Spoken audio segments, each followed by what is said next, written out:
Chapter 5, 3rd grade. Language Arts. Learn the art of speaking to the opposite sex. Discover the language of your spouse. After years of crashing and burning in our attempts to effectively communicate with each other, we have picked up some awesome tips to the most sought-after knowledge in bridging the gap between the languages of Mars and Venus. A prerequisite of understanding each other is attaining some knowledge of our design as the male and female species. Man was made first, Adam, and he was given the task of naming all of the animals, of working, cultivating, and managing the assets of the earth. Adam was logical, driven, a protector, provider. After some time had passed and Adam realized he needed someone to keep him company and assist him in his endeavors, Eve, the mother of all, was created in the image of God, pulled from the physical body of man, Adam. Eve was a nurturer, a support system, and a developer of Adam's dreams and goals. We find ourselves attracted to opposites because in order to help each other achieve balance in life, we have to be exposed to and compromise with someone else who has the literal other half of what we need to succeed. Adam, or males, tend to be more logical and compartmentalized thinkers and communicators, whereas Eve, females, tend to think more emotionally and decompartmentalize. For example, a logical person can talk about almost anything without attaching emotion to the subject, whereas an emotional person will have feelings on various topics which could otherwise be neutral information. Jack is talking to Jane about a sick friend he has in the hospital and how he wants to take some time to go and spend with the friend. Jack is simply talking about his friend and the facts of his friend's situation with a neutral and informative agenda. His goal in using his words is only to tell Jane about his friend and why he needs time off work. Jane is tearing up because she is attaching the story of Jack's friend, whom she doesn't even know, to another memory and emotion of her friend who died in a hospital a few years ago.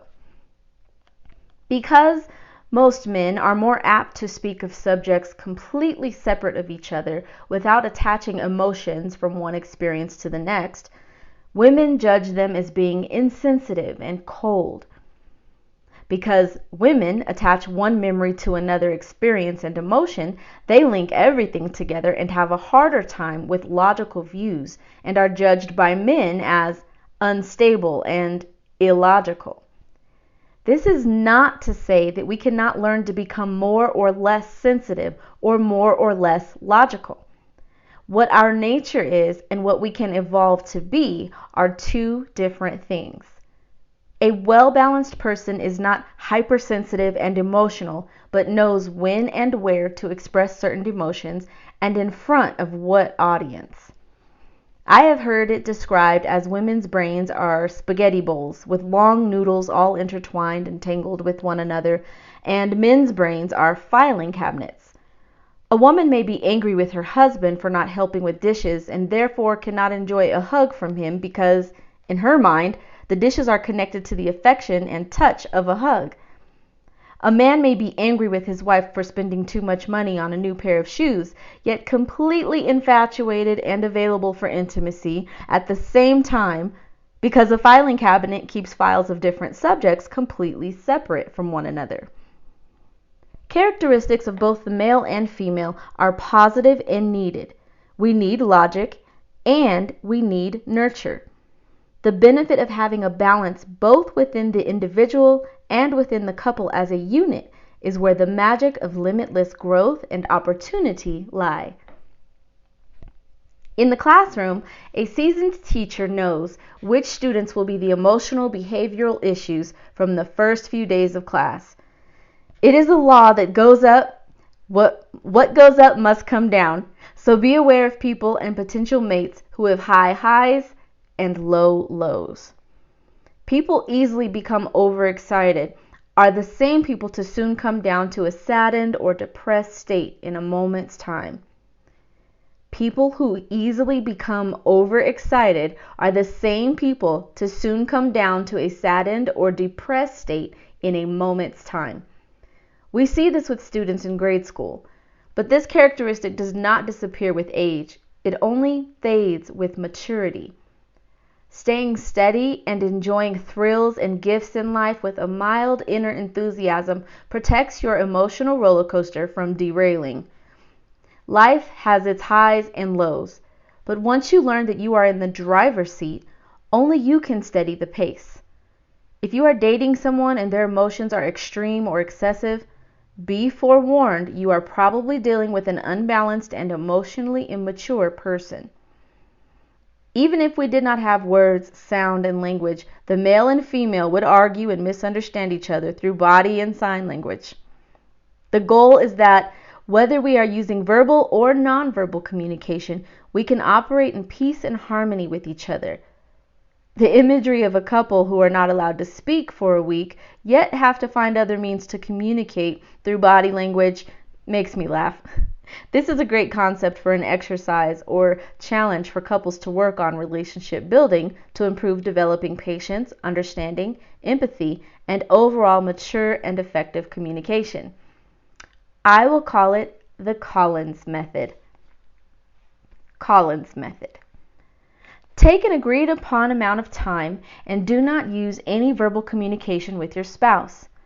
Try to understand each other and be compassionate toward each other, but don't text, email, or write besides short and concise notes of absolutely necessary communication. Journal your feelings and lessons you are learning and experiences of each day. Reflect on your marriage and your own self-realizations. Are you quick to anger, jealous, impatient, or do you feel peaceful and relieved that your mate is finally silent? What would you like to change about yourself? And what are these days of silence teaching you about your relationship? The point is not to store up a week's worth of words to spill all over your spouse when the silent period has ended, but to start your communication over with a renewed understanding on the impact of your words and attitude. Unlike the silent treatment, that is less of a treatment and more so a passive-aggressive punishment, the Collins method is a constructive tool for discovering more about yourself and highlighting the inner dialogue that you have with yourself. What kind of talk do you need to change and filter that you would normally allow to come out of your mouth? How much do you want to say that you realize is actually destructive, confusing, or unnecessarily causing strife in your relationship? Use the method to teach yourself how to refrain from saying things that can and should go unsaid or perhaps even unquestioned. What if wives regarded their husbands as their teachers? And no matter what the husband may be teaching, lecturing, or complaining about, the wife decides to listen quietly with no response and accept the words as teaching or as a teachable moment. What if husbands regarded their wives as their teachers, and no matter what the wife may be teaching, lecturing, or complaining about, he decides to listen quietly with no response and accept the words as teaching or as a teachable moment? For the sake of this concept, let's refer to the Collins method above as Collins method A and the following as part B to this method. Because the majority of arguments could simply be one person talking and addressing all of their concerns around a particular incident or concept without the other person having to say anything at all until hours or days later. The idea of taking more time to study the words from the teacher before you respond allows understanding to settle in the heart and mind of the student because they patiently allowed the concerns of their spouse to marinate before they devoured every syllable without digesting them and then vomiting their defensive and offensive responses into the lap of their disgusted partner. Collins method part B. Listen without responding. Have a conversation with each other and agree to give each other a certain amount of time to speak and vent their complaints and concerns. The second part of this conversation is about the amount of time you both agree to place on the time frame for the other person to respond to the other. The importance of placing time limits is because you don't want to be grilled and talked at for an abusive amount of time where one person goes on and expects the other person to take on an onslaught of words like a college lecture that can last for hours. It takes both partners to agree on reasonable time frames for both responding to a concern or complaint and a time frame for how long a person is expected to quietly listen as the person expresses their issues. Many studies have been conducted on body language, which reveals information about our thoughts through the positioning and movements of our body. A disrespectful student may roll their eyes at a teacher or walk away when someone is talking to them. When our children behave in this manner, we are swift in recognizing the behavior and take measures in bringing correction and verbal communication to address the inappropriate responses.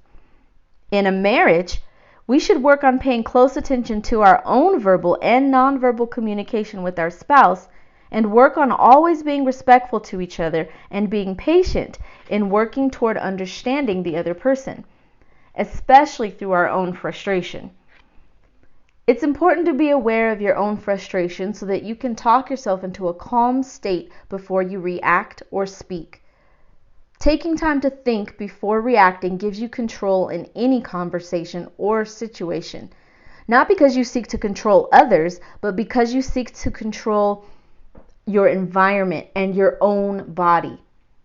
A body in order and controlled by the person or spirit within the body is in harmony. If you are constantly in anxiety, fear, jealousy, or any negative feelings, your mind and body will be at war with itself, killing that body from the inside out. The sum of our troubles is the product of wrong thoughts and words we allow to escape our minds and travel to our hearts and proceed to come across our lips, creating the realities we are presented with. Communication matters. Before we communicate externally with the world, we communicate with ourselves. We talk to ourselves constantly, creating and building ideas and tangible things. Being productive with our minds will allow our lives to be productive externally. On the other hand, we destroy our lives, create confusion, and cause frustration by thinking negatively, thinking wrong thoughts, ignorance, and by then producing dysfunction in our lives from the dysfunction in our minds. It is impossible to think negatively and produce a positive chemical release into the ecosystem of the body.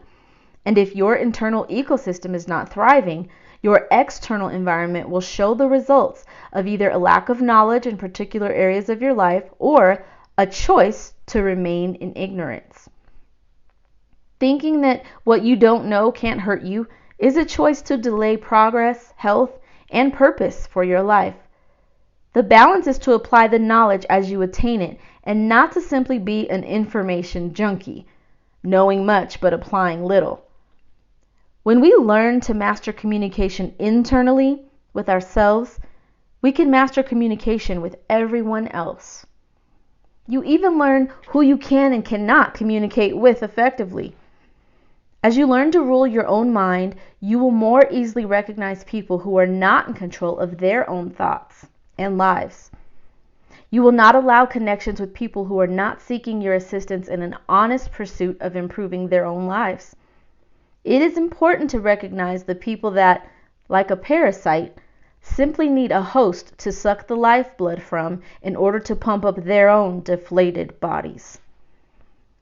There are scenarios when you are strong enough to reach into quicksand and pull someone out to safety.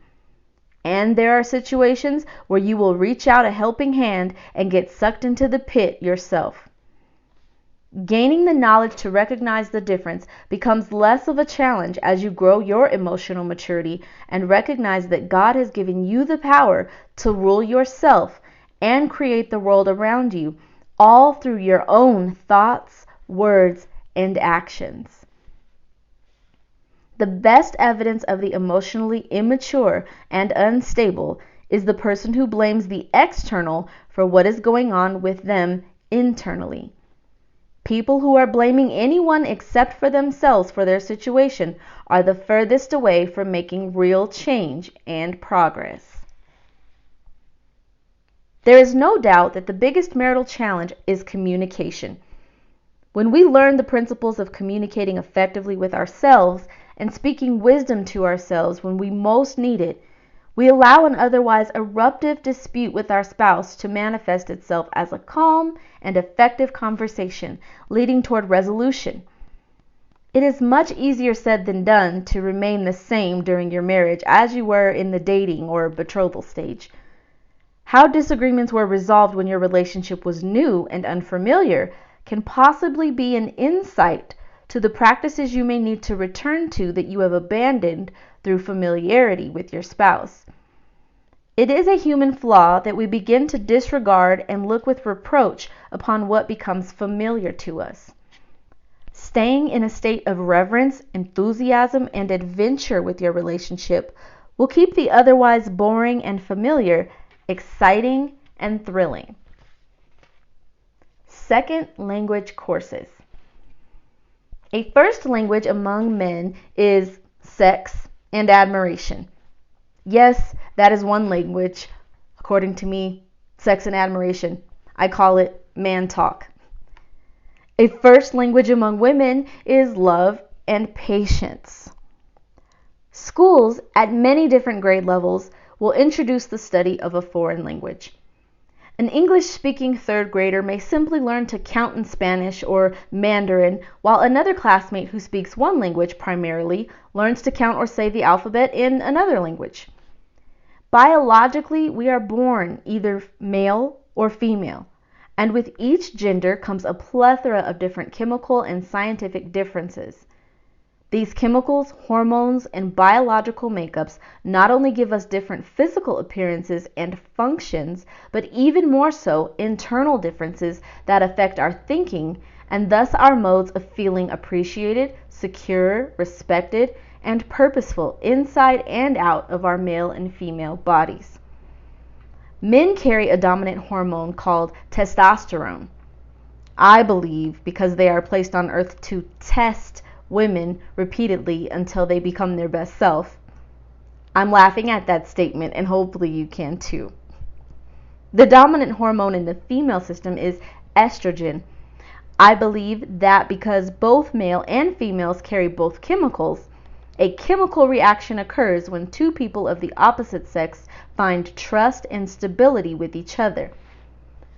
The two with opposite dominant hormones create balance in the unit of one couple. Two become one. Testosterone needs certain chemical releases to thrive and function stably, as does estrogen. When a wife effectively communicates with herself, she can be intimate with her husband without her own thoughts creating a challenge, and thus she provides the healthy balance he needs for testosterone levels to regulate. When a husband understands that estrogen needs affection, patience, and kind words of approval to regulate, he feeds those traits to his wife on a daily basis in order to maintain healthy levels of estrogen in himself and in his wife.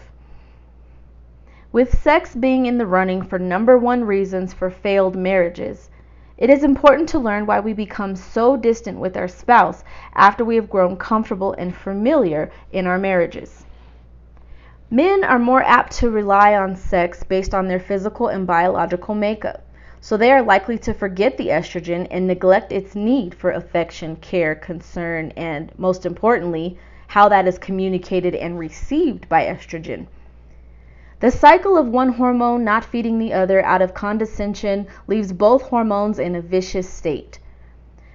Women's reproductive organs being internal and men's being external leads me to conclude that women are more likely to internalize disagreements with their husbands and connect that emotion to sex, while a husband having external sex organs can completely separate one issue from the other, not internalizing emotions and not mixing them with his need for a physical connection with his wife. When we learn a second language, we are more available to learn the culture of the people that speak that language. Because the cultures of male and female has many differences, We can improve marriage relations by working harder to understand what makes the other person in the relationship tick. One missing component in the clockwork of a timepiece will display incorrect information. Wrong timing, making you late and missing out on opportunities because you don't know when to show up for your spouse. The more languages one person can communicate in, the more opportunities become available. Learn to speak the language of your husband or wife. Learn to speak the language of your boss. Learn the language of your employees, and learn the language of your customer. Learn the language of the enemy in your head so you can shut down lies and distractions that keep you from moving forward. My main point on sex is that it's all in your head.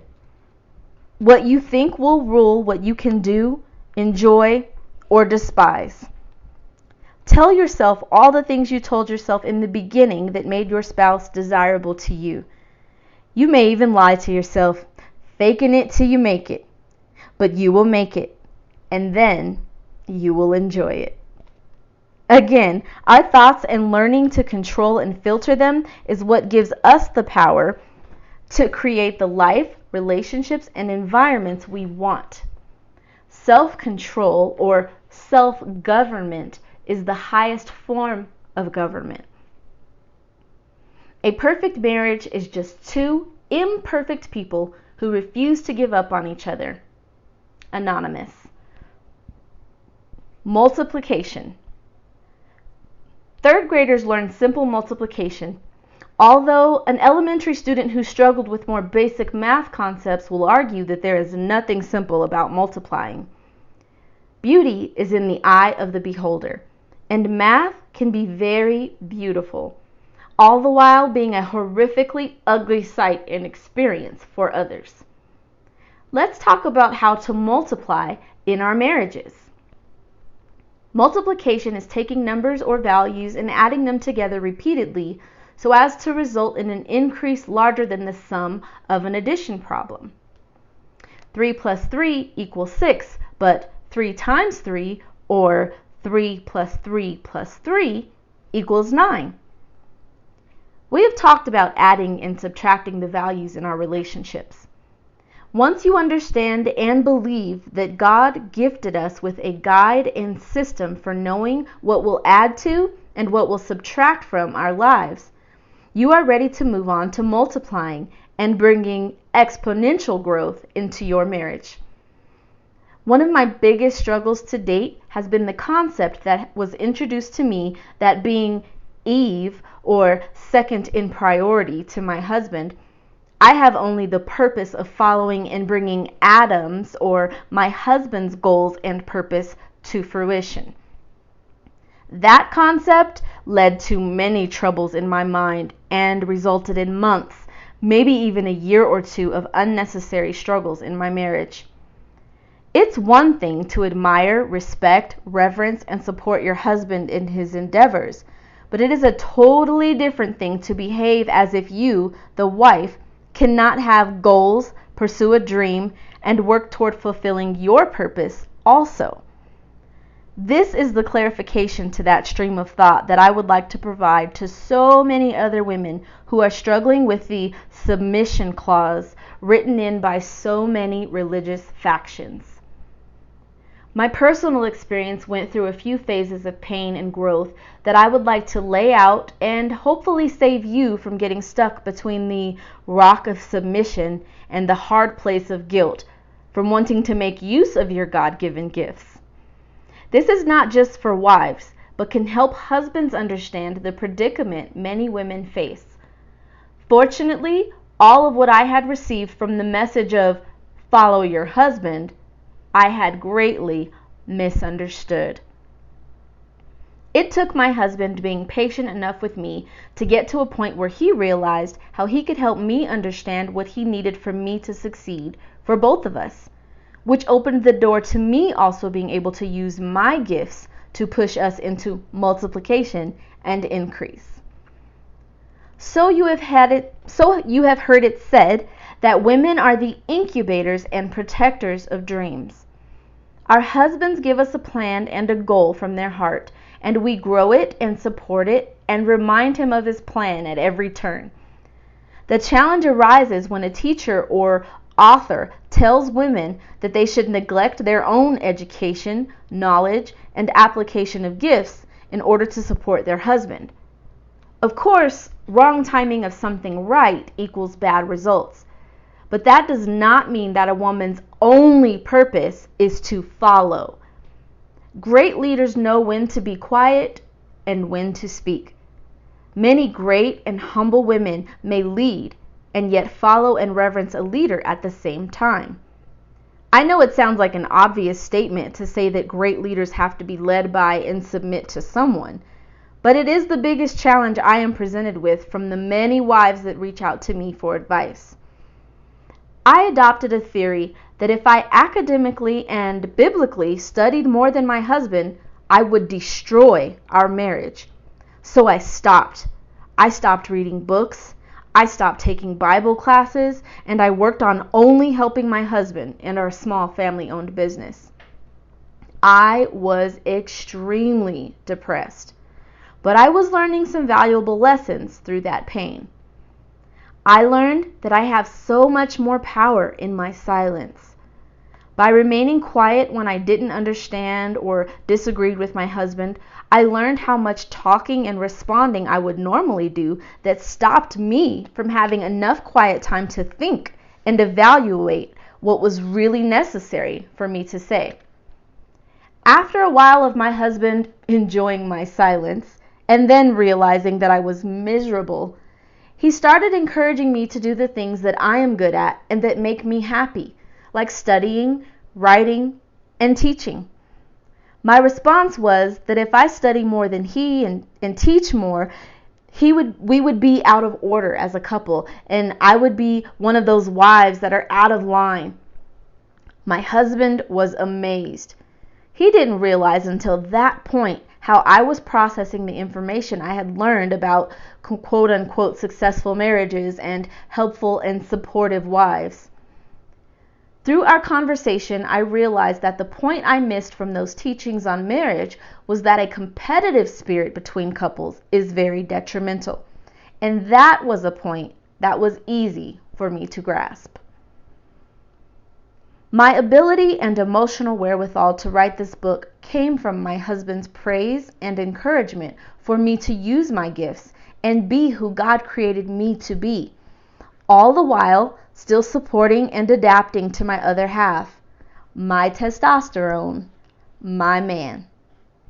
The best advice my teacher, my husband, gave me was that until I enjoyed helping him and pushing him by using my God-given gifts and expertise in his field, I would have writer's block in my field, keeping me from producing the writings you are reading today. The principle here is that you have to appreciate and multiply what you already have before God will bless you with more.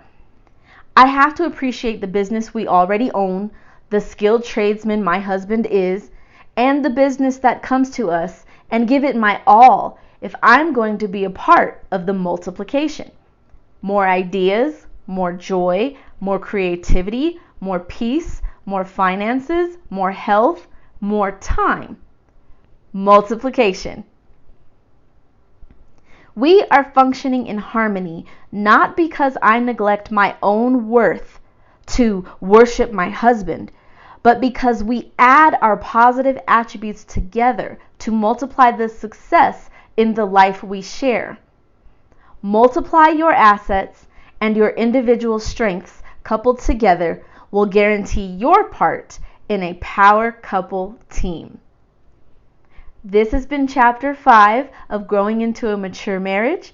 Join us on the next one for Chapter 6, 4th grade.